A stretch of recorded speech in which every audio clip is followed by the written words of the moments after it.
ஒரு நாள் கோபால் ஒரு சின்ன ஹோட்டலுக்கு வந்தான். பர்ஸை திறந்து பார்த்தான். 100 ரூபாய் மட்டும் இருந்தது. மெனு கார்டை பார்த்தான். பர்ஸை பார்த்தான். ஆர்டர் கொடுத்தான். சரி, தோசை போடுங்க. தோசை சாப்பிட்டான். 40 ரூபாய். ஆனா வயிறு நிறையவில்லை. வயிற்றை தொட்டு மெனு கார்டு பார்த்து மீண்டும் பர்ஸை பார்த்து பூரி ஒரு பிளேட் 15 ரூபாய்.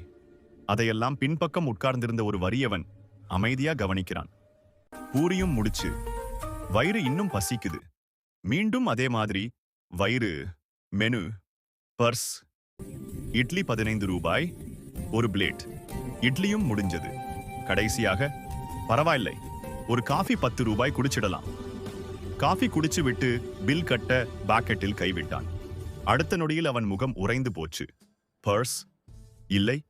அவசரமாக பின்னாலே திரும்பி பார்த்தான். அந்த வறியவன் அங்கு இல்லை. கோபாலின் நெஞ்சு துடித்து நின்றது. அடடா, பர்ஸ் போச்சு, பணமும் போச்சு.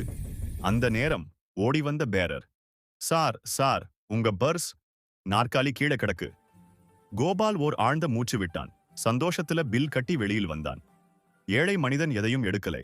இன்னைக்கு என்னை கொள்ளை அடிச்சது என் வயிறுதான்.